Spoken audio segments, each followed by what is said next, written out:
Hey, everybody. Welcome to another episode of Thrasher Opera House Presents. I'm Jason Mansmith, marketing director here at Thrasher Opera House, and joined by Riley Eisnagel, our production team lead. And Riley, we want to talk a little bit. I should say, first of all, how you doing? Hey, I'm great today. Good. I'm filling in for Rachel. So, you know, my demeanor, my presence, and my delivery is a little bit different. I thought something looked a little different over there. Just a little bit today. So, but we're excited because we're getting set for a really busy week coming up here at Thrasher, and especially the days of the 12th, the 13th, and 14th, as we have shows back to back to back with Roger McGuinn, and then two shows, a double shot, as I say, from Paul Thorne on Friday and Saturday. 3 sold-out shows in a row. Right, and a Friday the 13th performance, which is always fun.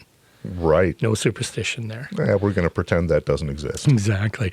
Well, today, our friends over at Hometown Broadcasting were able to chat with Roger McGuinn. Wayne Mausser, the morning show guy on The Bug, was able to talk with Roger maybe a few days ago, and we're going to bring that back here for you in just a matter of moments. But first, I want to talk about Roger McGuinn and just kind of he's a rock and roll Hall of Famer. With the Byrds, which is pretty impressive to be taking the stage here in Green Lake. With good reason. He has writer and performer credits on songs that set the tone for a generation. Tell me the first time you kind of heard about Roger McGuinn. How'd you get to learn about him? Well, I knew the songs for a long time because we'd heard the songs many, many times on the radio and in other places as I was growing up. But learning about Roger McGuinn, really the first time I paid attention, frankly, was when I knew that he was going to be here at Thrasher. And then I put 2 and 2 together and said, oh, Roger McGuinn, these songs. This is a famous person who has a pedigree. Just a tad bit of one. Right. I have a different story as to how I learned about Roger McGuinn. Okay. So, as a child of this 70s and 80s, my parents always had the oldies station on, right? Always playing the oldies station. And I'd heard, Turn, Turn, Turn and Mr. Tambourine Man. Sure. But my parents also were big fans of the Mamas and the Papas. Okay. All right. And they have a song called Creek Alley. And they go through all these lists of like these singers and performers in there. And one of them, in the coffee house, Sebastian sat. And after every song, they passed the hat, and then it went McGuinn and McGuire just to get in higher in L.A. You know where that's at. And I was like, what is that all about? What is that all about? So John Sebastian was, doing coffee shop gigs, passing around the hat, Sure. And the Mamas and the Papas were trying to just say how elevated Roger McGuinn of the Byrds and Barry McGuire, who wrote Eve of Destruction, Right. were at that time in the music scene. Sure. So that's kind of how I learned about Roger McGuinn. At that time, wasn't named Roger McGuinn. He had a name change. But so yeah, it's kind of an interesting story. I went deep on that. I guess so. Right, and I guess so. And that's the nerd that I am when it comes to the music. Sometimes, good. That's why you're here as a marketing person. I guess so. But there's a lot of great songs. He's worked with some incredible artists, just a pedigree that's unbelievable. Oh, he's done a tremendous amount. And yeah, you're right. He has a great pedigree, and we expect another excellent performance. Yeah, that 12-string Rickenbacker kind of brought the, first kind of electric guitar into folk music with his, and, played with David Crosby and the Byrds too, right? I mean, does Rickenbacker give him royalties for doing so much for them? I hope so, right? I would hope he's got a little coin coming that way from it for sure. Before I forget, also want everybody to make sure they join us on all of our socials to stay up to date on everything on our Facebook, Instagram. You can always check us out, Thrasher Opera House. We're getting closer to that 100 subscriber mark on YouTube. So if you haven't smashed that button to subscribe yet, do so now, and we can get into there. And then it's going to make it a whole lot easier. You can just search YouTube under Thrasher Opera House instead of QXW876432. Q94 or something like that, right? However it comes up. We're looking forward to that. Yeah, very much so. So we're going to step here and have Wayne talk to Roger McGuinn. Performance coming up next week, Thursday at Thrasher Opera House. Now, tickets are sold out, but if you wanted to get on the wait list, you can. You could certainly do that. Give us a call here. Not guaranteeing you any tickets, but if any would free up. And the wait list, I'll be honest with you, is probably deep already, but It's a long shot. Yeah, but there's a possibility of that. That's right. It's a real honor for me to be talking with Roger McGuinn, the frontman and leader of the Byrds, who had so many great songs. Roger, this is cool. Thanks for joining me. Well, thank you for inviting me. I don't know where to start, except I know you were born and raised in Chicago, and you made a number of moves going to the East Coast and Greenwich Village and making the move out to L.A. But those early years, describe your musical influences. Well, it started back in 1956. I had a transistor radio, and I heard Elvis's Heartbreak Hotel, and it made me want to get a guitar and play rockabilly. I got into Gene Vincent and Carl Perkins and Johnny Cash and the Everly Brothers, and that was great. And then I was influenced by a guy named Bob Gibson, a folk singer in Chicago, and that took me over to the Old Town School of Folk Music, where I learned how to play the 5-string banjo and the 12-string guitar. What kind of a 12-string was it? I heard you were influenced by George Harrison of the Beatles and his 12-string Rickenbacker. Yeah, the Rickenbacker, but before that I was an acoustic 12-string player. In fact, I was a studio musician in New York, and I was kind of the go-to guy for acoustic 12-string for a while. So I was into 12-string from the late 50s on, and I didn't know about electric 12 strings. And it was funny because folk singers didn't play electric guitars back when John Hall, F.C. Hall invented the Rickenbacker electric 12-string. He was the owner of the company, Rickenbacker Company. And I got to talk to him. I said, why did you invent an electric 12-string? And he said, I did it for the folk boom. And I said, but folk singers don't play electric guitars. And he just didn't know that or something. Well, you were a sideman for the Limelighters, the Chad Mitchell Trio, Judy Collins. You played guitar and sang backup vocals for Bobby Darin. And that must have been an exciting time for you, too. I mean, learning the trade, so to speak. Yeah, it was great. I was given a lot of opportunities, and the good thing was I was prepared for them because I studied for several years at the Old Town School of Folk Music, and I had a good background in music. I knew how to harmonize, and I knew different chords and melodies, and I was capable of keeping along with lead sheets when I got to the studio, and so it was a good time. Now, the Byrds were founded in 1964.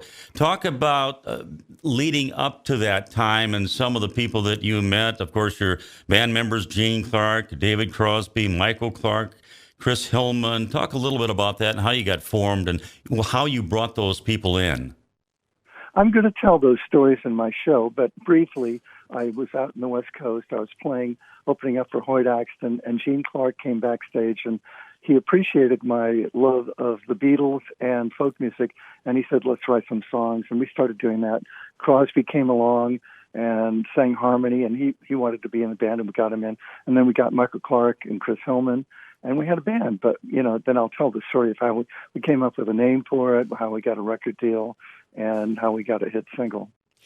Well, Mr. Tambourine Man, a Bob Dylan song, was your first number one hit. You had two straight there with that, and Turn, Turn, Turn. The thing that just leaps out is that lick of Mr. Tambourine Man. How did you come about getting that? And, it's such a unique sound. Well, if you listen to the lick, it's part of the melody of the song, but it coincides with Bach's Jesu, Joy of Man's Desiring, which I knew how to play. I learned that from Pete Seeger. He did it on one of his records on the banjo, and I learned how to play it on the banjo, and then I figured it out on the guitar as well. So it's interesting that it coincides with the melody of Mr. Tambourine Man, the song, and Jesu, Joy of Man's Desiring, the Bach piece. And you released that before Dylan did, and then later, of course, Like a Rolling Stone was his first venture with an electric guitar, and it wasn't initially accepted by critics or his fans. Right. He got booed for having a band and electric guitar. It was not something that the folk people liked. There was a big gulf between rock and roll and folk music back then, and they found it as a betrayal of their principles, you're just selling out to the enemy going to rock and roll, but it worked out very well for him. You worked with Simon and Garfunkel and Judy Collins and a lot of others. What was it like working with these aspiring artists like yourself? Well, I worked for Paul Simon. He invited me in to do the demo of Sound of Silence, and it was just another 12-string acoustic gig for me because I was doing quite a few of them in New York. And so I didn't know Paul Simon. They were called Tom and Jerry at the time, and I didn't know anything about him or what they were going to become. And I recorded the song, and I totally forgot about it until I was watching, I guess it was YouTube, and there was Paul Simon talking about, he wrote a book some years ago, and he was on a book tour talking about how he hired me to play the 12-string acoustic on the demo of Sound of Silence. I went, wow, I forgot about that. But Judy Collins, I knew who she was. I'd seen her in concert and so on. I was a big fan. And when she invited me to be musical director on her third album for Elektra, I was thrilled. It was just the greatest thing in the world. Do you remember how many takes it took you to record Mr. Tambourine Man? Mr. Tambourine Man was a composite of the Wrecking Crew with me and then the vocals from the other Byrds. So it only took a 3-hour session to record Mr. Tambourine Man and I Knew I'd Want You, which was the flip side of the single. So these guys were pros, and that was why they hired them, because studio time was very expensive, and they didn't want to waste a lot of it on a fledgling band that really didn't know how to play that well. So it was about a 3-hour session. And then when we recorded Turn, Turn, Turn, the band all got to play on their own tracks after that because they lobbied for it, and they were very upset that the Wrecking Crew was on Mr. Tambourine Man. It took 77 takes to get Turn, Turn, Turn. Oh, my goodness. I think over five days or something like that. That was written by Pete Seeger. Of course, the lyrics from the book of Ecclesiastes out of the Bible. From Ecclesiastes chapter 3, verses 1 through 8. Ralph Emery, I was on his TV show once, and he said, now, Roger, where in the Bible would I find this turn, turn, turn? I'd like to go home and read my Bible and see where it is. And I said, it's in Ecclesiastes chapter 3, Ralph. Great story from Roger McGuinn. I'll have part 2 of the interview tomorrow. But Roger McGuinn appearing at the Thrasher Opera House in Green Lake on May 12th. It's time for part 2 of my interview with Roger McGuinn, frontman and founder of the Byrds.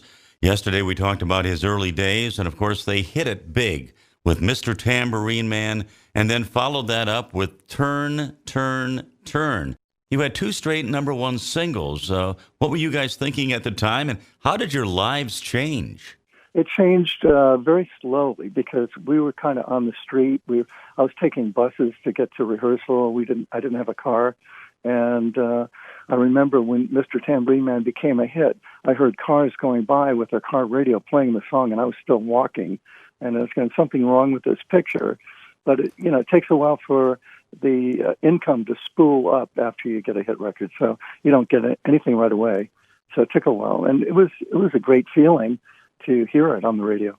That song has played millions of times. We play retro music, kind of classic rock as well in our format, so it's always a thrill. Such a great tune. Turn, Turn, Turn. Again, that was a #1 hit.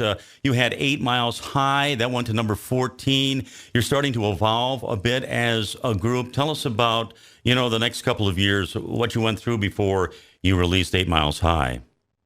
Well, we didn't want to get locked in a box. The folk rock label was a box, and we started experimenting with John Coltrane and Ravi Shankar, and that's what happened with 8 Miles High. We had a tape in our bus. We were touring in the States, and we listened to Ravi Shankar on one side and John Coltrane on the other, and it kind of influenced us by the time we got back to L.A. to record. Some of the rock stations around the country did not play that song as much just because they thought it was, a drug-related song. Yeah, I tell that in my show. It's the radio guys did the math, and they said, wait a minute, commercial airliners don't fly 8 Miles High. They must be talking about some other kind of high. But it really wasn't a drug song. It was about an airplane ride over to England and back for a tour we did where we met the Beatles and the Rolling Stones. Wow, what a great time that must have been. And, of course, they had made their pilgrimage to the East by that time, too, right in that time period, right? Right. Well, we kind of turned George Harrison on to Ravi Shankar. We were at a party in a rented house in California, and David Crosby and I were into Ravi Shankar because he was an artist on World Pacific Records, and Jim Dixon, our manager, was a producer-engineer at World Pacific, so we had access to Ravi's stuff. George had never heard of Ravi Shankar the first time we told him.